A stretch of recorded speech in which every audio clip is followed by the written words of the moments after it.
어느 날 하나님께서 뽕나무를 재배하고 양을 치던 아모스에게 말씀하십니다. 요아스의 아들 아모스에게 하나님께서 말씀하시는 것은 너 저 북왕국 이스라엘에 가야 되겠다. 그리고 말씀하신 겁니다. 아모스라고 하는 말의 뜻은 짐꾼이라는 말입니다. 짐을 진 자. 그런 말이죠. 그러면서 하나님께서 말씀하시는 것은 너 주변에 있는 나라들을 한번 봐라. 다메섹이나 가사나 두로나 에돔이나 암몬이나 모압, 이 사람들의 죄악을 한번 봐라. 이들의 죄가 얼마나 가득해 있는지. 그런데 그들의 죄악의 문제만이 아니라 내가 택한 백성들, 애굽에서 불러낸 백성들의 죄를 봐라. 남왕국 유다, 저 북왕국 이스라엘. 이 사람의 죄도 만만치 않다. 그리고 내가 그들의 죄에 대해서 성경은 서너 가지 그러면서 그들의 죄가 꽉 찼다. 내가 심판하지 않을 수 없다. 그리고 말씀하시면서 내가 어찌 그냥 두겠냐.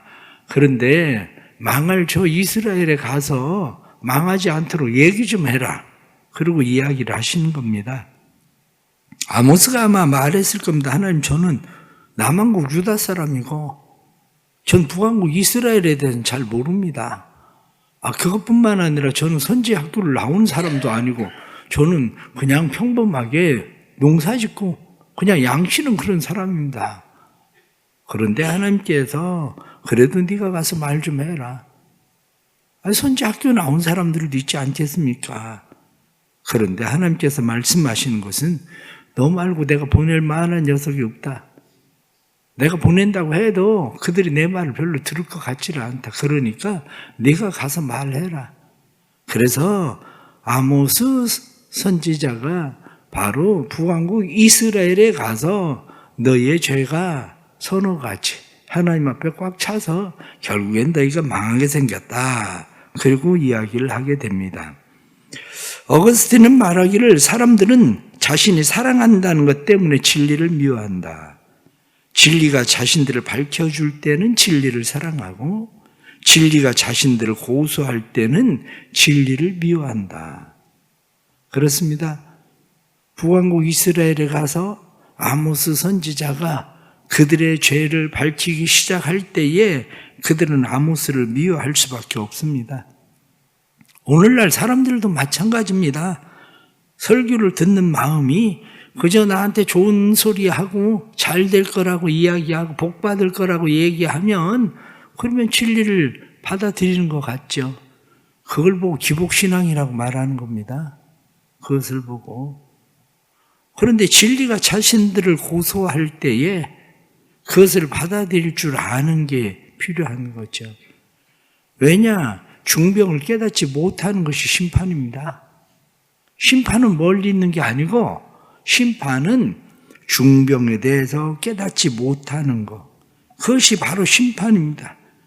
그래서 성경 1장, 2장, 3장에 나타난 말씀들은 다메섹의 서너 가지 죄, 가사의 서너 가지 죄, 두루의 서너 가지 죄, 에돔의 서너 가지 죄, 암몬의 서너 가지 죄, 모압의 서너 가지 죄, 유다의 서너 가지 죄, 이스라엘의 서너 가지 죄, 그러면서 사마리아의 죄, 이러한 일들을 쭉 고발을 해 나가는 것입니다.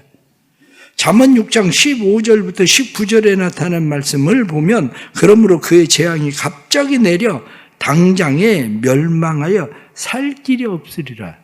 재앙이 갑자기 내려. 그런데 재앙이 어떻게 갑자기 내립니까? 그것은 여호와께서 미워하시는 것, 곧 그의 마음에 싫어하는 것 67가지가 있으니 교만한 눈과 거짓된 혀와 무죄한 자의 피를 흘리는 손과 악한 계교를 꾀하는 마음과 빨리 악으로 달려가는 발과 거짓을 말하는 망령된 증인과 및 형제의 사이를 이간하는 자니라. 이런 하나님께서 7가지 싫어하는 일들, 이거 행하는 사람들 때문에 너희가 재앙이 순식간에 너에게 올 거다. 그런데 이스라엘의 죄, 유다의 죄는 그보다 더 심각한 죄악들입니다. 그들의 죄는 가인의 죄, 긍휼을 버린 죄, 분노를 끊임없이 품고 그 노가 맹렬한 죄, 폭력과 인신매매, 살인, 학살, 악독, 사람을 물건 취급하는 죄, 의리도 없고 정의와 공의를 실현하는 죄, 이러한 것들이 북왕국 이스라엘과 남왕국 유다 주변의 나라들의 죄라는 거죠. 중요한 것은 죄를 바라보는 눈입니다. 죄를 바라보는 눈. 헨리 나유에는 이야기하기를 그리스도인들이 두 가지 위험한 태도가 있다. 그러면서 지나친 죄의식, 죄 용서함을 받았음에도 불구하고 지나친 죄의식에 빠지는 거, 그것도 문제다. 그런데 또 다른 하나는 지나친 구원의 열망, 그래서 자기는 구원을 받았다고 생각을 하든지 구원에 대한 종말론이라든지 이러한 것도 문제다. 그런 이야기를 합니다. 그런 문제들을 이야기하는 이유는 뭐냐면 넘치는 것도 문제라는 거예요. 어떤 것에 대해서 넘치는 것이 오히려 조금 부족한 것보다도 문제가 된다. 그래서 중요한 것은 진단과 처방입니다. 얼마나 진단을 잘 하느냐, 그리고 얼마나 그 진단에 대해서 처방을 잘 하느냐 하는 거죠. 극단적 낙관주의가 문제가 되고, 그리고 극단적 패배주의가 문제가 됩니다. 격된 경제적으로도 극단적 낙관주의는 괜찮아 그러다가 어느 날 신앙생활도 평안하다 안전하다 그러다 망하는 것이죠. 극단적 패배주의도 문제입니다. 극단적 패배주의가 오면 경제적으로 지갑을 닫게 되고 내수가 불안해지고 결국에는 망하는 것처럼 극단적 패배주의적 신앙도 역시 그러합니다. 결국 진단 그리고 처방, 그런데 그 진단을 성경은 뭐라고 이야기합니까? 어제 말씀드린 대로 교만이다. 그런 말씀을 드렸어요. 교만. 그런데 이 교만이라고 하는 것이 사람들이 단순히 교만이 자기의 마음 가운데만 있는 것이 아니라 그 교만이 분노로 폭발하는 거죠. 분노로 나타나기 시작합니다. 그래서 나와 다른 사람들을 받아들이고 수용하려고 하질 않아요. 나와 다른 사람들에 대해서 사람들은 네가 잘못된 거야 이렇게 말하기를 사람들은 좋아하는 거죠. 그러면서 모든 것들에 대해서 문제가 뭡니까? 핑계가, 그 사람들이 핑계거리가 되고 그 사람들 때문에 뭐가 안 되는 것처럼 그렇게 이야기를 하게 됩니다. 해수물 온도가 1도가 올라가면 사이클론이 30%가 증가합니다. 바닷물 온도가 올라갈수록 사이클론이 증가를 해요. 많이 일어나는 태풍이나 사이클론 이러한 것들은 지구의 온도가 올라가면서 일어난 현상들이라고 이야기합니다. 얼마 전에 일본에 눈이 4m 이상 왔잖아요. 그런데 4m 이상 눈이 왔는데 거기 방송에 나오는 일본 사람 이야기를 들으면서 깜짝 놀랐습니다. 그 사람이 뭐라고 얘기하냐면 한국 사람들이 독도를 자기네 땅이라고 우겨서 눈이 그렇게 많이 온다는 거예요. 아니 도대체 이게 무슨 진단을 이렇게 이런 식으로 진단을 하나. 그런데 이게 참 어이없는 얘기 같은데 우리의 삶 속에도 진단이 그러해요.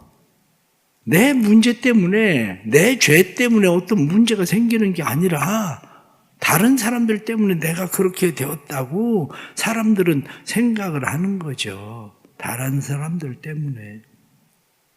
그래서 이 나라의 중병이 뭡니까? 결국 양극화예요.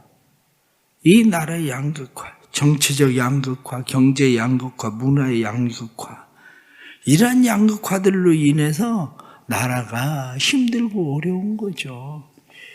이 양극화라고 하는 것, 이것이 우리에게 분노를 일으키게 되는데 얼마 전에도 방송에 나오더라고요. 현대모 공장이 직장 폐쇄했다고. 그런데 생각을 해보십시오. 지금의 상황들이 직장 폐쇄하면 소유주는 갑이죠. 망해도 그 사람들 다 망해도 소유주는 망하지 않습니다.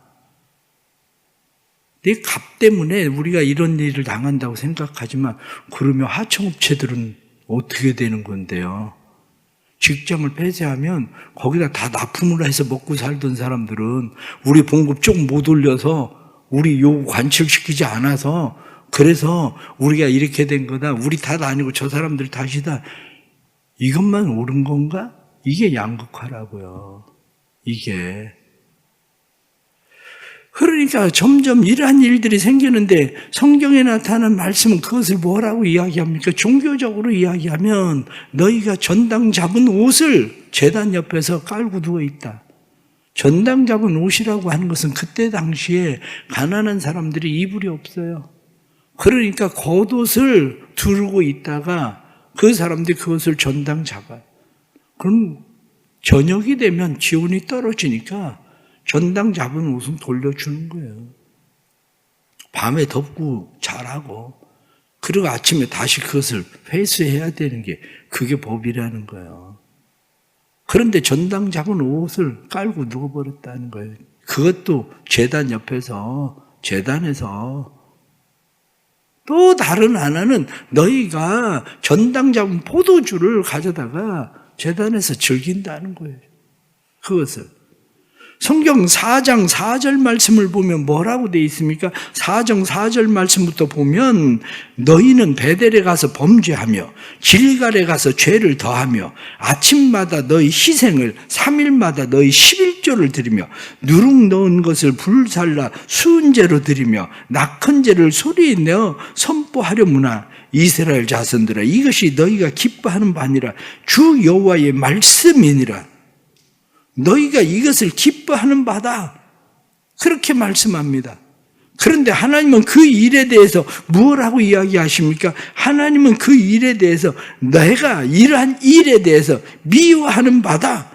그래서 그 뒤로 5장에 넘어가면 말씀 21절, 22절 말씀 보면 내가 너희 절기를 미워하여 멸시하며 너희 성회들을 기뻐하지 아니하니 너희가 내게 번제나 소제를 드릴지라도 내가 받지 아니할 것이요 너희의 살진 희생에 화목제도 내가 돌아보지 아니하리라. 너희가 기뻐하는 것은 죄를 지으면서도 그러면서도 너희가 아침마다 희생제를 드리고 3일마다 너희 11조를 드리고 수은제를 드리고 낙헌제를 드리고 너희가 그러면서 우리가 잘하고 있다고 기뻐하지만 어림없는 소리 그건 내가 미워하는 바다. 그렇게 말씀하시는 겁니다. 우리의 삶도 역시 그러합니다. 우리의 삶도 하나님께서 주시는 징계, 그 징계 가운데 가장 첫 번째 무서운 게 뭐냐면 중병을 중병으로 깨닫지 못하는 겁니다. 하나님이 미워하시는 것이 무엇인지를 깨닫지 못하는 것, 그게 바로 문제입니다. 그래서 뭐라고 이야기합니까? 통증을 느끼지 못하는 것, 그것은 무서운 살인자다. 통증을 느끼지 못하는 게 무서운 살인자. 그래 결국엔 난 통증을 느끼지 못하는 사이에 죽는 거예요. 암은 어떻습니까? 초기에 발견을 하면 괜찮죠. 그런데 통증을 느끼지 못하다가 말기에 가서 암을 발견하면 결국엔 그냥 죽는 거고, 하나님께서 우리에게 징계를 내리실 때에 그 징계를 깨닫지 못하면, 통증을 느끼지 못하면 그것이 문제가 된다는 겁니다. 예배의 횟수가 많아지는 것, 횟수에 대한 숫자의 문제가 아니라 예배의 감격이 사라진, 예배에 대한 갈급함이 사라진 통증을 느끼지 못하는 게 문제가 되는 거죠. 갈급함을 느끼지 못하는 것. 이게 다 어디로부터 오는가? 자신을 스스로 속이고 다른 사람을 속이고 하나님을 속이고 속이는 교만함, 그것으로부터 온다. 그렇게 말하는 겁니다. 그러니 교만한 사람들은 누구의 말도 듣지 않습니다. 의사의 말도 무시하고 선지자의 말도 무시하고 조언자, 충고자들의 말을 무시하는 정도가 아니라 핍박하고 죽입니다.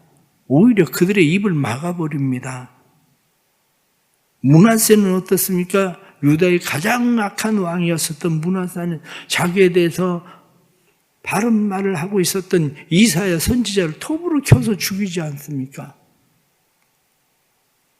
요아스는 7살에 왕이 됩니다.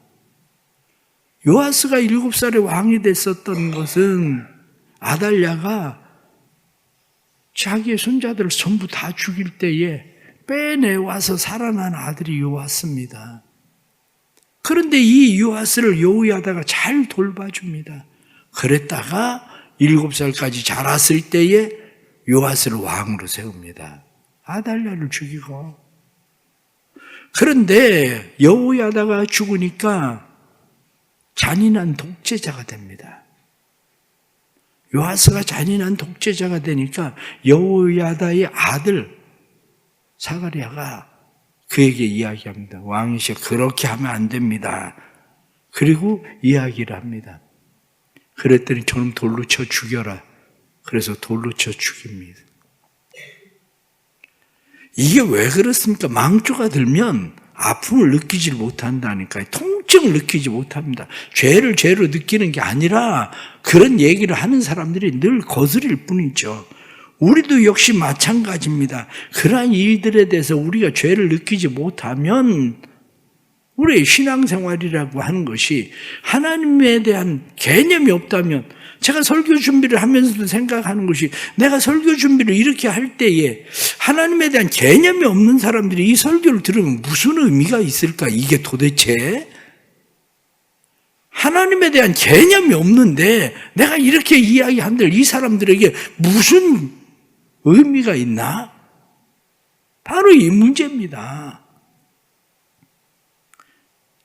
아모스 7장 8장 보면 메뚜기 재앙, 불의 재앙, 다림줄 재앙, 여름 과실에 대한 재앙, 기근에 대한 이야기, 그래서 지진에 대한 이야기, 이런 굶주림과 한파 이러한 것들에 대해서 계속해서 이야기를 합니다. 문제는 뭐냐? 사람들이 어떤 일들에 대해서 바로바로 하나님 앞에 돌아서야 될 때 돌아서지 않는 거죠. LA 산불에 대해서 보고 나오는 보고를 보니까 LA에 그 저수지 물을 떠다가 산불을 얼마든지 진화를 할 수 있었는데 거기에 나뭇잎들이 떨어지고 그러니까 그것을 덮어버린 지붕이 있었대. 지붕이 있었는데 그 지붕이 수리하는데 1년 됐는데 수리한다고 물 빼고 1년 동안 수리를 안 했다는 거예요. 이렇게 저렇게 반대하는 놈들이 하도 많고 말들 많고 그래가지고 수리하는데 1년 걸리는데 그 지붕 수리 몇 주면 아니면 얼마 걸리지도 않고 그냥 수리를 할 수 있는 거를 1년 동안 그러다가 그 꼴 만났다고 나오더라고요. 왜 그 산불이 그렇게 크게 문제가 됐냐? 핵심적인 이유 하나 얘기하더라고요. 환경단체 문제라는 거예요. 환경단체가 얼마나 격렬하게 이것저것 반대를 해야 되는지 그러다가 나라가 그 꼴이 당한 거예요. 때로는 저 도솔터널 지나가면서 그런 생각합니다. 어지간히들 환경단체 반대하고 생 난리를 치더니 이 도로가 없었으면 도대체 저 유성으로 돌아다니면은 이 길이 얼마나 막혔을까? 환경단체가 다 나쁘다고 얘기하는 게 아니라 극단의 삶이 문제라는 거지. 극단의 삶이라는 게. 왜 그렇습니까? 문제는 오늘날 우리가 잘 깨달아야 되는 게 뭐냐. 하나님께서 뭐라고 말씀하시는지를 잘 깨달아야 됩니다. 너희가 다른 모든 일들이 강 건너 불구경이지 그 얘기하는 겁니다. 기근이야 굶주림, 한파, 태풍, 아니면 폭설, 사이클론, 토네이도, 그리고 비가 엄청나게 쏟아져도 우린 사실 다 강 건너 불구경입니다. 그런데 하나님 뭐라고 말씀하시는 거냐면 내가 너희가 사랑하는 것들을 빼앗아 갈 때야 비로소 아픔을 느낄 거야. 그 얘기 하시는 거예요. 너희가 사랑하는 것을 내가 가져갈 때 너희가 사랑하는 돈이나 명예나 권력이나 건강이나 자녀나 부모나 너희가 사랑하는 것들을 가져가면 그때야 아픔이 얼마나 큰지를 알 거야. 차라리 내가 아픈 게 나은데, 차라리 내가 죽는 게 나은데 싶어질걸. 그 얘기하는 거예요. 아모스서를 가만히 읽어보세요. 강 건너 불구경? 너희에게는 아무 상관없는 것 같지? 그런데 너희가 사랑하는 것을 내가 빼앗아갈 때 너희가 어떻게 되는지를 봐라. 그래서 성경은 우리에게 말씀합니다. 이사야 55장 6절 7절 말씀에는 너희는 여호와를 만날 만한 때에 찾으라. 가까이 계실 때 그를 부르라. 악인은 그 길을 불의한 자는 그 생각을 버리고 여호와께로 돌아오라. 그리하면 그가 긍휼히 여기시리라. 우리 하나님께로 나아오라. 그가 널리 용서하시리라. 하나님을 가까이 할 때, 하나님을 만날 때가 있다는 겁니다. 그래서 악인은 그 길을, 불의한 자는 그 생각을 버려라. 이렇게 말씀하는 것처럼 그것을 아모스 5장 15절 말씀에 너희는 악을 미워하고 선을 사랑하며 성문에서 공의를 세울지어다. 만군의 하나님 여호와께서 혹시 요셉의 남은 자를 긍휼히 여기시리라. 아모스 5장 24절 말씀에는 오직 공법을 물같이 정의를 하수같이 흘릴지로다. 그렇게 말씀합니다. 하나님을 사랑한다는 게 뭐냐? 하나님께 돌아온다는 게 뭐냐? 이렇게 이야기할 때 시편 27편 8절 9절 말씀은 너희는 내 얼굴을 찾으라 하실 때에 내 마음이 주께 말하되 여호와여 내가 주의 얼굴을 찾으리이다 하였나이다. 주의 얼굴을 내게서 숨기지 마시고 주의 종을 노하여 버리지 마소서. 주는 나의 도움이 되셨나이다. 나의 구원의 하나님이시여 나를 버리지 말고 떠나지 마소서. 내 얼굴을 찾으라 이렇게 이야기할 때에 주의 얼굴을 찾으리이다. 오늘 성경에 나타난 말씀은 우리에게 그것을 무엇라고 말씀합니까? 3장에 나타난 말씀 3절 말씀을 보면 두 사람이 뜻이 같지 않은데 어찌 동행하겠으며 이렇게 말합니다. 뜻이 같지 않은데 하나님과 뜻을 같이 하는 것, 그게 바로 하나님께 돌아가는 일이다. 하나님께 나아가는 것은 하나님의 뜻을 찾는 일입니다. 하나님의 뜻을 찾는 것. 예배 현장, 예배 자리에 나와 있는 거, 기도의 자리에 나와 있는 거 중요한 일입니다. 그러나 기도의 자리에 나와 있고 예배 자리에 나와 있어도 하나님의 뜻을 찾지 아니하면 문제인 거죠. 열왕기하 18장 나타나는 말씀을 보면 그렇게 되어 있습니다. 히스기야가 이스라엘 하나님 여호와를 의지하였는데 그의 전후 유다 여러 왕 중에 그러한 자가 없었으니 곧 저가 여호와께 연합하여 떠나지 아니하고 여호와께서 모세에게 명하신 계명을 지켰더라. 하나님의 말씀을 지키는 것을 성경은 여호와께 연합하여 이렇게 말씀합니다. 뜻이 같다는 것은 하나님께 연합하는 일, 하나님의 말씀을 지키는 일, 그렇게 말씀하죠. 우리가 살아가면서 늘 살 길은 다른 데 있지 않습니다. 통증을 느끼는 겁니다. 통증을 느끼는 거. 하나님을 느끼는 거. 하나님을 느끼지 않고는 하나님의 뜻을 알 수도 없고, 하나님을 느끼지 않으면 하나님의 뜻을 쫓아 행할 수가 없습니다. 우리에게 왜 성령이 필요합니까? 성령이 필요한 이유는 성령은 하나님의 기품을 통달하시는 분, 그래서 하나님의 뜻을 알게 하시는 분이 성령이시죠. 우리 안에 성령이 필요합니다. 그래야 갈증을 느낍니다. 그래야 통증을 느낍니다. 갈증과 통증은 우리를 살게 하는 방법입니다. 하나님에 대한 갈증이 있습니까? 하나님이 우리를 아프게 하실 때 통증이 있습니까? 이 두 가지가 우리를 살게 하는 방법인데 갈증을 느끼지 못하면 그 다음엔 통증도 느끼지 못합니다. 갈증을 느끼는 것은 사는 방법입니다. 갈증을 느끼지 못해도 통증을 느끼면 사는 방법입니다.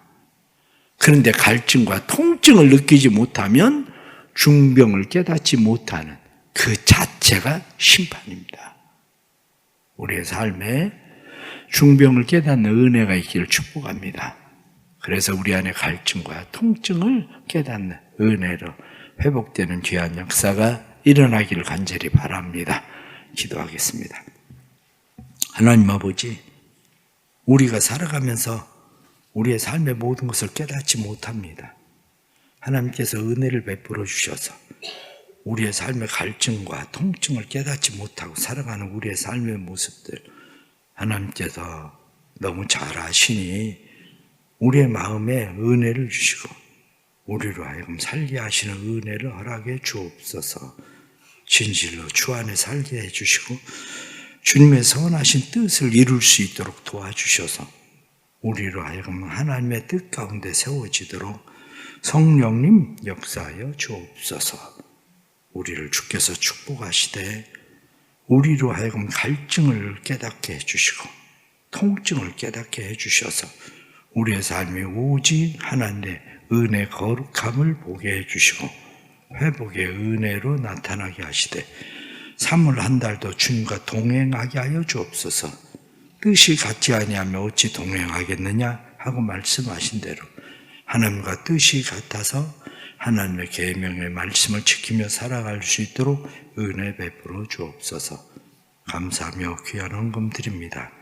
3월 한 달도 하나님 뜻 지키시고 보호하시는 은혜 주시기를 사모하며 예물 드리오니 주님께서 주시는 은혜가 삶에 넘치고 풍성하도록 성령님 역사하여 주옵소서.